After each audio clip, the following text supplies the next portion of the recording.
Welcome back to episode 2 of Operation False Charity Sweep. In episode 1, we looked at some scandals in California that gave the sector a bad name. Now let's take a look at some of the recommendations the FTC provides donors to help us as nonprofit leaders understand what we can do to help donors make informed decisions and feel confident when they give. First up, the FTC warns donors that the words veterans or military families or police in an organization's name doesn't necessarily mean that these people will benefit from the donation. Unfortunately, due to the behavior of organizations like these listed, your donors need to know that you do exactly what you say you do. There are several things you can do to help build your org's credibility. On your website, publish your 990s, provide success stories, show trusted partnerships, and most of all, be visible. Being active on social media can help broadcast the real-life work you do, and volunteers and clients are your best cheerleaders, so make sure they've all got a microphone. Donors are told to check out organizations before donating, so make it easy for them with a clear and up-to-date website. Phony charities use names, seals, and logos that look or sound like those of well-known organizations. Make sure your marketing distinguishes you from these tactics. It can be tricky in the world of acronyms, but using a uniform branding style will help donors recognize your good name.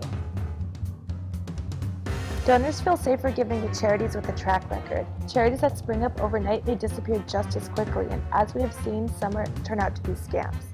If your charity is just starting out, you may want to look at partner programming with a more established organization. Having your brand associated with a known charity might help increase donor confidence. Donors should be able to easily check if they have made a contribution or pledge. Always refer back to your best practices and keep accurate records of donations, solicitations, and pledges. Donors should promptly receive a receipt with the deductible amount of their contribution and your tax ID number. If they have lost it or have questions, the organization needs to be available and respond within a few business days. Donors are advised to call the office in their state that regulates charitable organizations to see whether the charity or fundraising organization has to be registered. Laws and regulations can be different from state to state, so make sure your org is registered and in compliance everywhere it operates.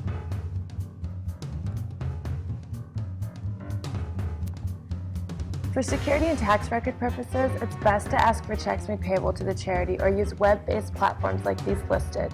Find a secure, low-cost option for your website, and most importantly, be clear about processing and other fees and how much of the donation is going directly to the charity. Your donors want to know. In general, donors are told to be wary of promises of sweepstakes winnings in exchange for a contribution. You never have to give a donation to be eligible to win a sweepstakes. If your charity chooses to raise money this way, be sure to disclose exactly the tax deductibility of each donation and check your state and local municipalities' regulations. As nonprofit leaders, we work with organizations that truly exist for the service of our clients. However, as we have seen in the first part of this presentation, several actors from all over the country and in California have created distrust in our communities.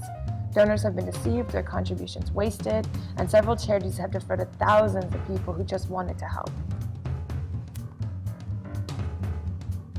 Your mission is to rebuild donor trust by anticipating donor skepticism and communicating your organization's ethics and practices when it comes to fundraising and supporting the good work that you do.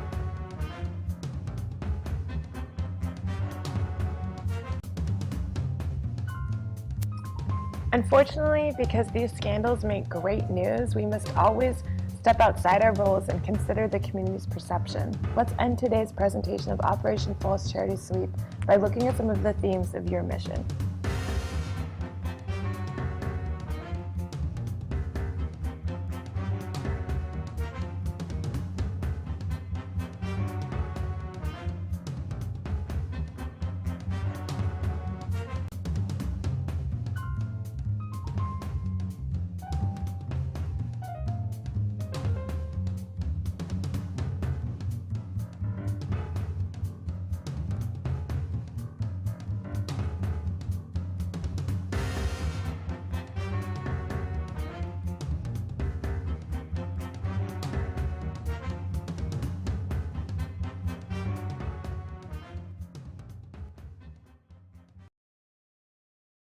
Created using Powtoon.